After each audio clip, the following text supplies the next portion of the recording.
Okay, this is Jack. I'm at the Adam and Eve story. Okay. Adam and Eve.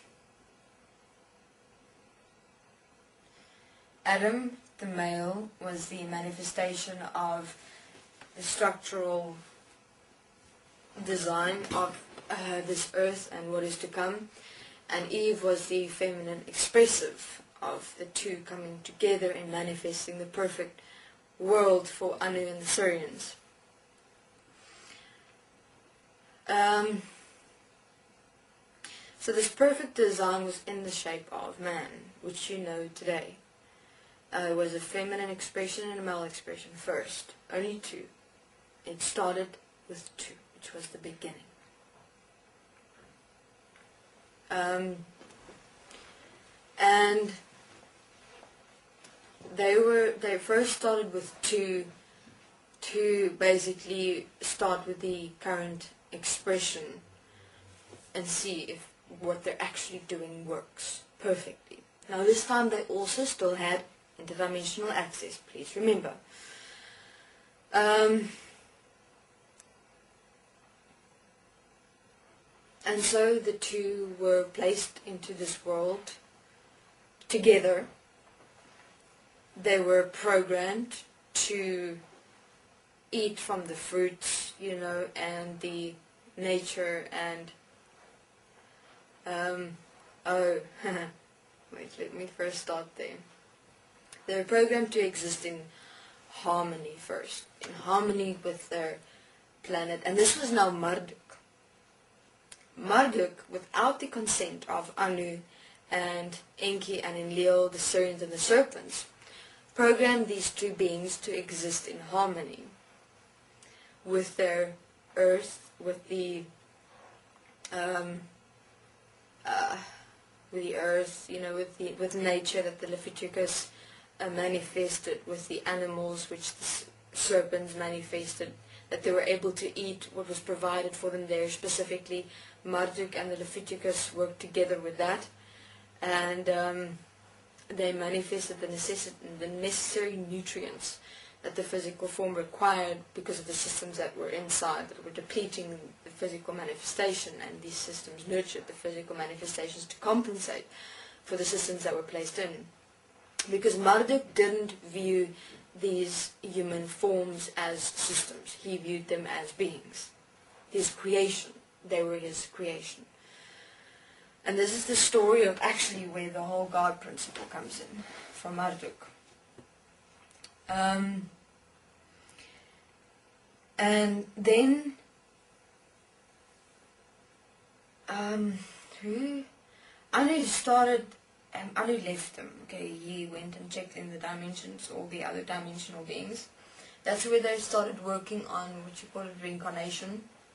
But first, the first baby had to be born to check if, you know, it's working properly before they're able to place in the reincarnation system.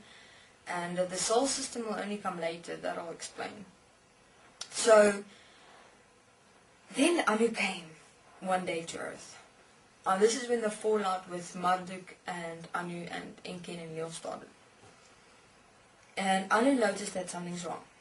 These systems are not doing what he asked Marduk then to be programmed to do, which was to manifest a baby.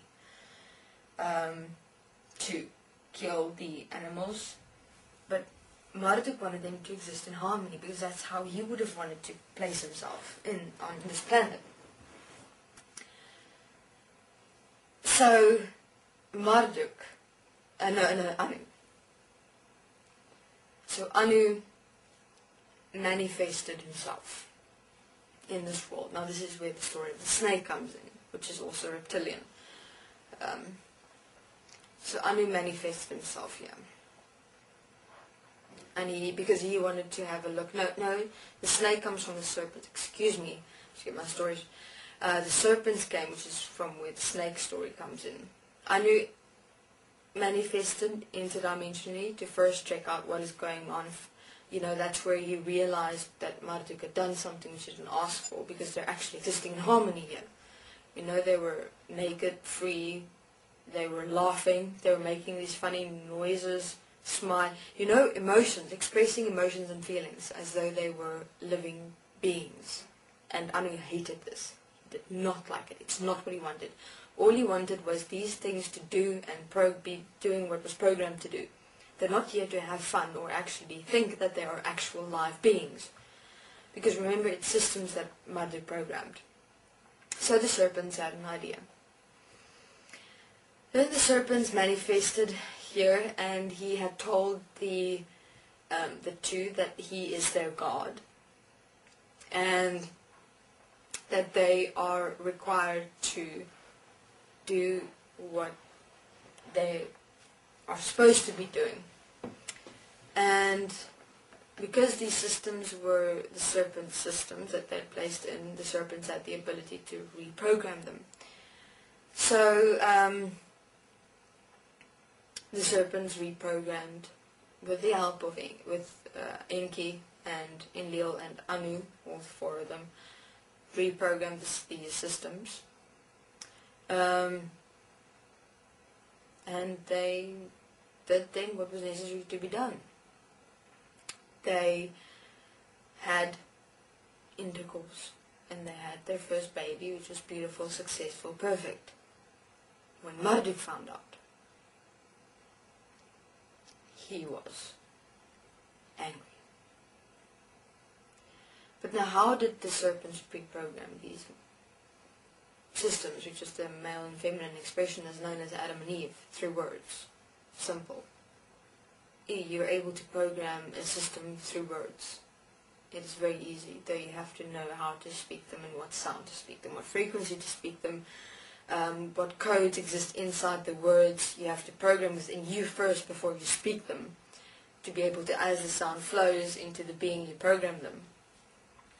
Marduk got pissed off at Anu, Enki, Enlil, the serpents, Syrians. Got really fucked off. He got angry at his creation, and he said to the two human forms, "You will suffer infinitely into eternity, and I ban you from my existence. You are not my creation any longer. You are now of them, and so you shall suffer the pain that you had suffered me." Are you saying this to the male and the female expression? And so he encoded into all the human forms that would ever be developed, all the babies, to suffer the same fate and pain that he had suffered, which is obviously through birth, which is the woman, and the males. That's why marriages are here, so the woman can have a baby and suffer the pain. And in terms of the emotions and the feelings, and he basically programmed everything up to how it is now. He prepared the way for programming and equating everything into consideration. Enki, Anu, Enlil, the Syrians, the serpents couldn't figure it out. They didn't know how he did it, what he did. He got so angry, and then he lost himself in his own code. Marduk. He placed himself in his own code. He said, "I will live here. This is my creation, and my creation will suffer as I suffered. Because I am one, I am suffering, thus my creation will suffer." And that, my friends, is where the story of God and Adam and Eve comes in. This is Jack. Thank you very much.